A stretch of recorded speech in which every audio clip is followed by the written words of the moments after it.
ভাদ্র মাসের কৃষ্ণপক্ষের অষ্টমী তিথিতে পালন করা হয় কৃষ্ণের জন্মাষ্টমী তিথি।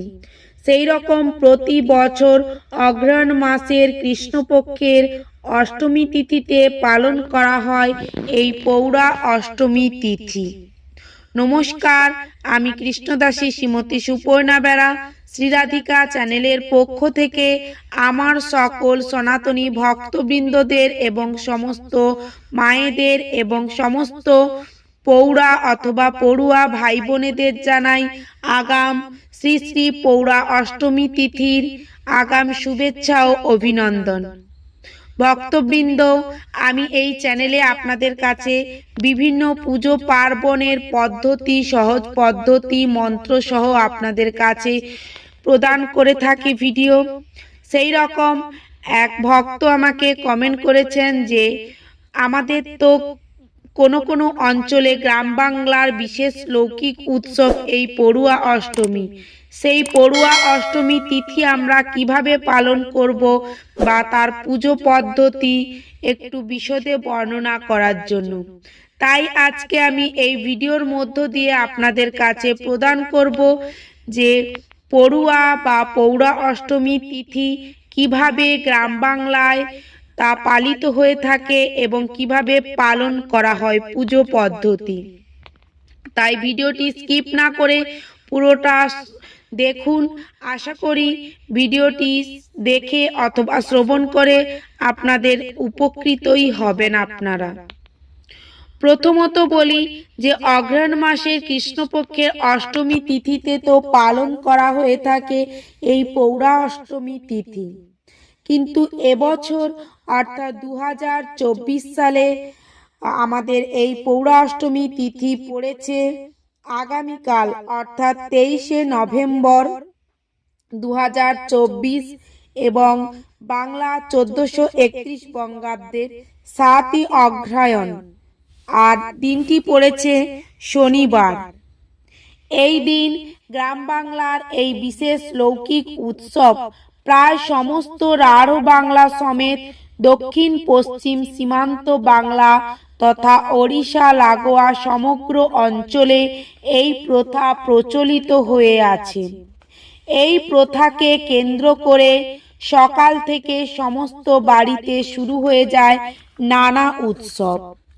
অবিভক্ত মেদিনীপুর জেলার বিভিন্ন অঞ্চল বিশেষে এই পৌরা অষ্টমী তিথি পালন করা হয়ে থাকে। এই তিথিকে কেউ বলে থাকেন পড়ুয়া অষ্টমী, আবার কেউ বলে থাকেন পড়ুয়ান অষ্টমী। তবে অঞ্চল বিশেষে এর অর্থ যেমনই হোক না কেন কিন্তু একই, অর্থাৎ এর অর্থ কিন্তু একই। পৌরা কথার অর্থ হলো বড়। বাড়ির প্রথম সন্তানের মঙ্গল কামনায় পালন করা হয় এই উৎসব।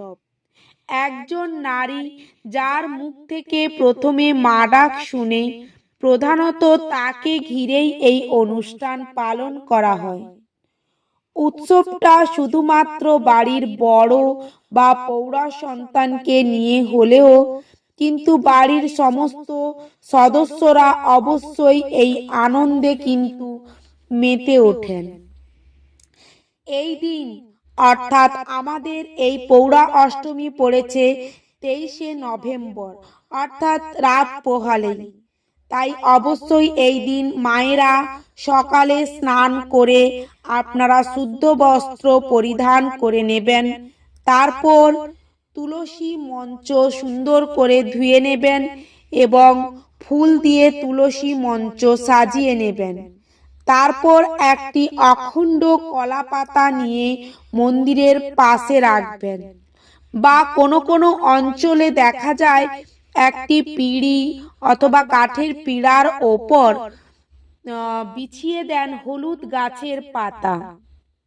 যাই হোক, আপনাদের অঞ্চল বিশেষে আপনারা এই নিয়ম পালন করবেন।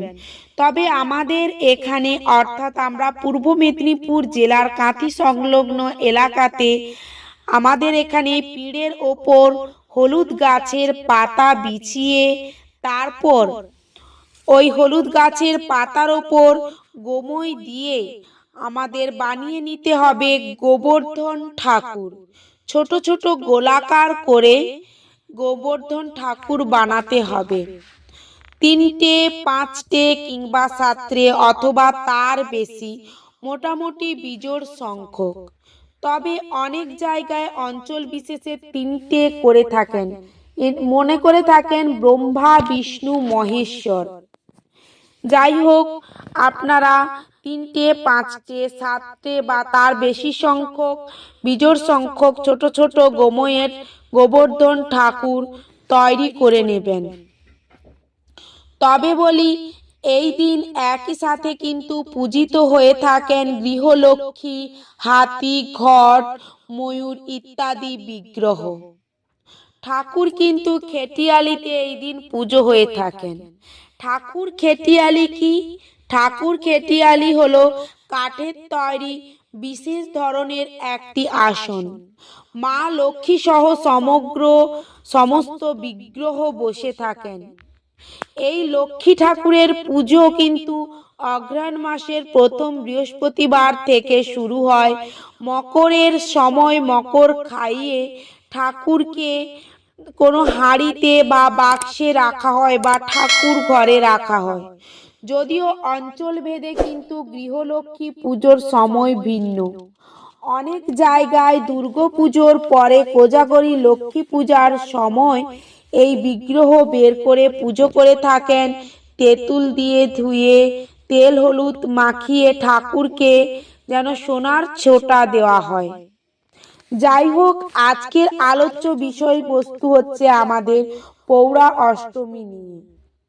মায়েরা তো এই দিন অবশ্যই এইভাবে ছোট গোময়ের গোবর্ধন ঠাকুর তৈরি করবেন।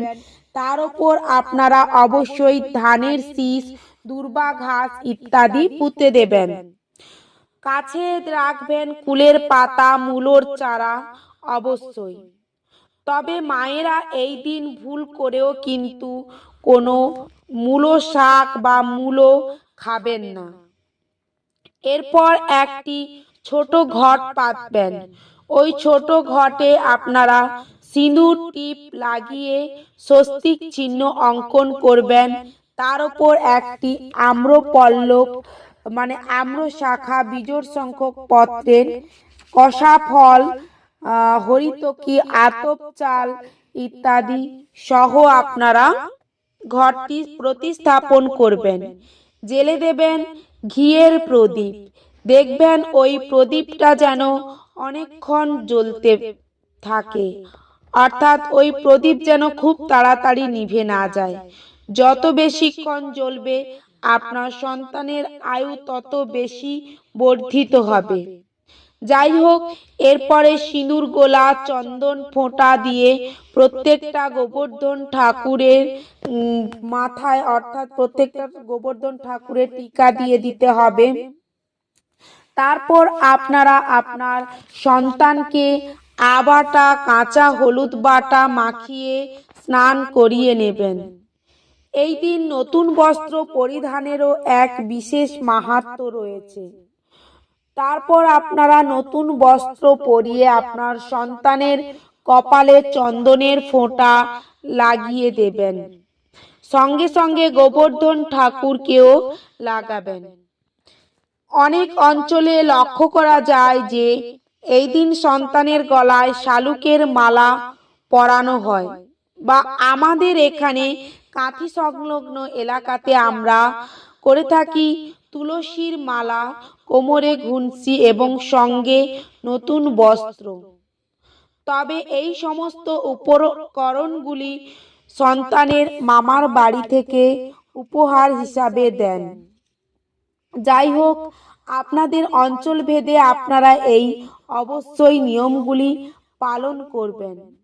তারপর গোবর্ধন ঠাকুরের পুজোর সঙ্গে সঙ্গে আপনার সন্তানেরও পুজো করবেন, অর্থাৎ দুর্ব, আতপ চাল, ধান, ফুল দিয়ে তার মাথায় 3বার তার মঙ্গল কামনায় আপনি পুজো করবেন এবং ঘিয়ের প্রদীপ ঘুরিয়ে তাকে বরণ করে নেবেন। এইভাবে গোবর্ধন ঠাকুরের কাছে তার জন্য মঙ্গল কামনা করবেন।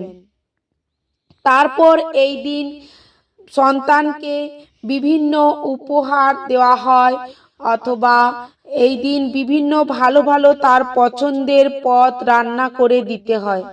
অবশ্যই আপনারা এই দিন আপনার সন্তানকে তার পছন্দের উপকরণ যতটা সম্ভব পারবেন দেবেন, এবং তার আহার অর্থাৎ আহারে বিহারে সে যতটা চায় স্বাচ্ছন্দ্য এনে দেবেন। তবে এই দিন মায়েরা অবশ্যই এই নিয়মটি পালন করবেন। মূলো শাক কিংবা মূলো এই দিন কিন্তু ভক্ষণ করতে নেই মায়েদের, এতে সন্তানের আয়ু নাশ হয়। তাছাড়াও এই দিন অবশ্যই ঘিয়ের প্রদীপটা কিন্তু অনেকক্ষণ যাতে জ্বলে সেদিকটা লক্ষ্য রাখতে হবে। হরে কৃষ্ণ, রাধে রাধে। আশা করি ভিডিওটি ভালো লেগেছে। আর ভিডিওটি যদি ভালো লেগে থাকে প্লিজ একটি লাইক কমেন্ট শেয়ার করে এই ক্ষুদ্র চ্যানেলটির পাশে থাকবেন, এবং কেউ যদি নতুন হয়ে থাকেন চ্যানেলটিকে সাবস্ক্রাইব করবেন সমস্ত পুজো সম্পর্কিত ভিডিও নিত্য নতুন পেতে। আমার সাথে শ্রীকৃষ্ণ ও রাধারানীর কৃপা লাভ করুন। এই ঘোর কলিযুগে আপনার অমূল্য জীবনকে কৃষ্ণ ভাবনায় এবং কৃষ্ণ চেতনায় জাগ্রত করে এই জড় জগতের মোহ লালসা থেকে বেরিয়ে আসুন, যাতে শ্রী রাধা মাধবের সেবার মধ্য দিয়ে মৃত্যুর পরে আপনি ভগবানের চরণ কমলে ঠাঁই পেতে পারেন। সেই পথ আজ থেকেই প্রশস্ত করুন। তাই আমার সঙ্গে একসঙ্গে বলুন, হরে কৃষ্ণ কৃষ্ণ কৃষ্ণ হরে হরে, হরে রাম রাম রাম হরে হরে। হরে কৃষ্ণ, রাধে রাধে।